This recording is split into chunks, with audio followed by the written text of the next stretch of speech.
Сәлем достар. Қазіргі уақытта ойыншықтар әлеміндегі ең танымал Лего конструкторы туралы естімеген адам жоқ шығар. Осы уақытқа дейін бұл ойыншықтың көп шығарылғаны соншалық, шамамен планетамыздың әр тұрғынына 62 дана Лего кірпішінен келеді екен. Ал Гиннестер кітабына қанша рет шыққанын санау мүмкін емес. Қазіргі таңда Лего бұл тарих, көтерілу мен құлдырау тарихы. Легоның ойыншықтар әлемінің биігіне жету жолы оңай болды деп ойласаңыз қателесесіз. Компанияның қалай пайда болғаны мен ойыншықты кім ойлап тапқаны туралы сіздерге қызық болады деген ойдамын.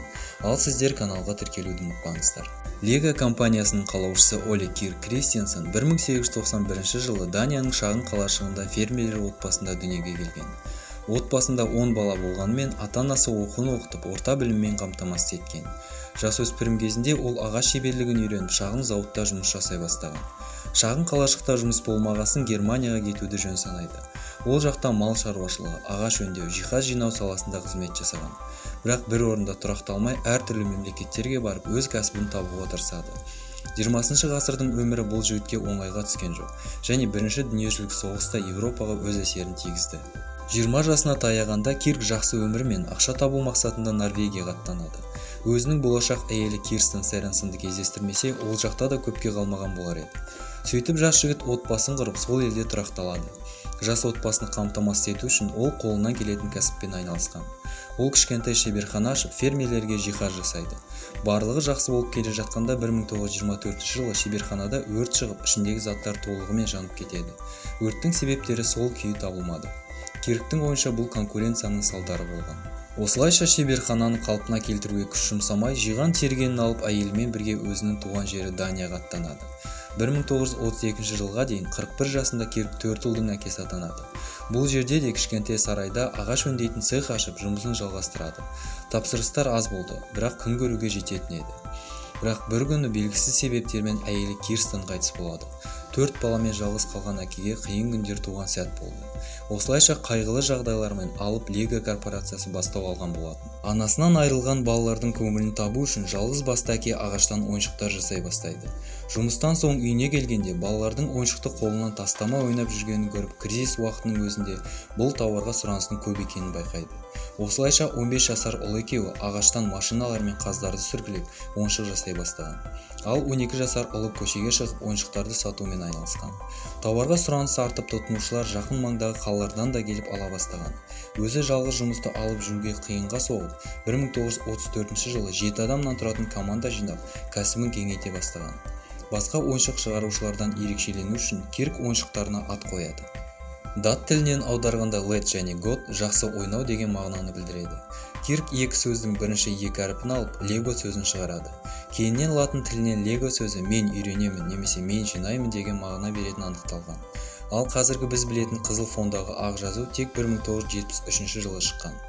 1940 жылға дейін компания ағаш дөңгелекті қаздар мен машиналар жасаумен айналысқан. Бұл ойыншықтар брендталған Лего жазумен шыққан болатын. Бірақ 1940 жылы қоймада тағы да өрт шығып, тауарлары мен құрылғылардың жартысы жанып кетеді. Бұл жолы да өрттің шығу себептері белгісіз болды. Конкуренттер Киркті бұл саладан шығарып тастау тәсілі жүзеге аспады. Ол қысқа мерзімде шеберхананы жаңадан тұрғызып, ал жұмысшылар санын 40 адамға жеткізеді. Ойыншықтар жасау тез әрі сапалы болу үшін 1946 жылы Кирк және ұлы Готфрид пластикалық ойыншық жасау аппаратын сатып алады. Пластиктан жасалған ойыншықтардың бірінші партиясы Индияға жіберіледі. Одан кейін ағаш кубиктар мен монополия ойыншықтары шығарылады. Бірақ та басқа компаниялармен салыстырғанда аса ерекше көрсеткіштер болмайды. Соғыстан кейін 2 жылдан соң компанияны ғана емес ойыншықтар индустриясын өзгерткен жағдай орын алады. Оле Кирк Англияға іссапармен барған кезінде Киди Крафт құрылыс ойыншықтарын көреді.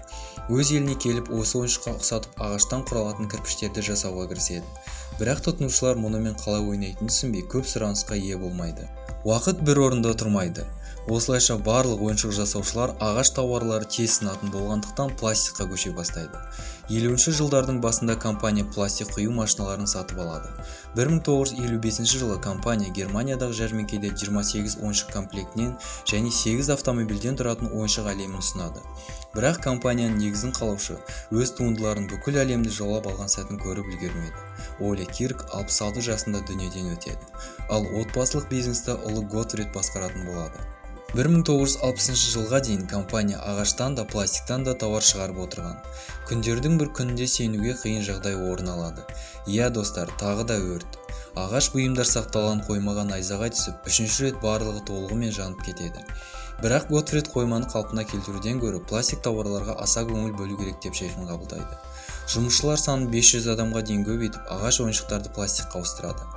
1962 жылы әртүрлі бизнесмендермен танысып, компания табысын 2 есеге арттырып, тауарларын ақш-қа экспорттауды бастайды.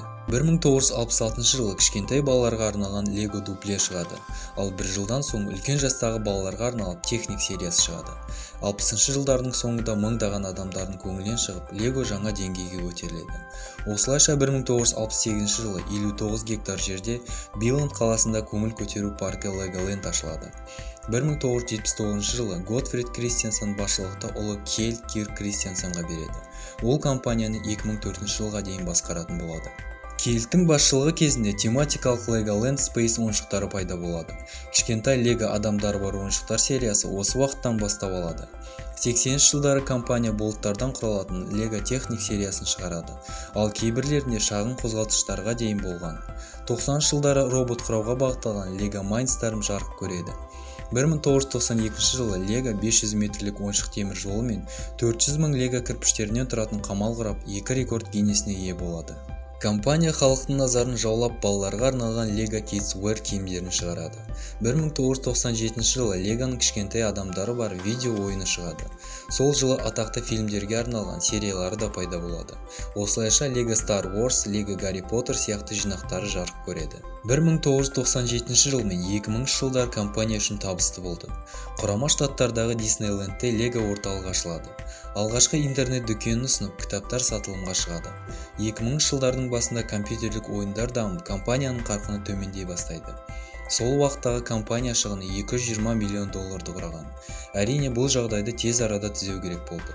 Осылайша 72 жылда алғаш рет компания директоры жалдамалы менеджер Йорган Ви Кнутсторп атанады. Ол Швейцарияда зауыт ашады және Даниядағы өндірісті жақсартады. Ferrari компаниясымен келісім шартқа отырып, жарыс машинасын құрауға арналған ойыншықтар шығарады. Ал жұмысының ең басты нәтижесі миллиардтаған көрілім жинап, компанияның бұрынғы даңқын жаңартқан Lego фильмі болды. Көп адамдар үшін Lego жай ғана ойыншық емес. Бұл балалық шақтың қызықты сәттері мен алаңсыз ойыншық құраған уақыттары. Ал компания негізін қалаушыға келсек, ол тек өз табысы үшін ғана емес, балаларының бақытты болуы үшін шағын ғана ағаш шеберханада жұмысын бастаған болатын. Әйелдің қайтыс болғаннан кейін бар күш-жігерін салып және жиһаз зауыттарында алған тәжірибесін қолдану арқылы балалары мен немерелеріне жететін табысқа кенелді. Достар, осымен бүгінге айтарым осы. Ал сіздер бала кезіңізде бұл ойыншықпен ойнап көрдіңіз бе? Комментарийға жазып кетуді ұмытпаңыздар. Келесі кездескенше.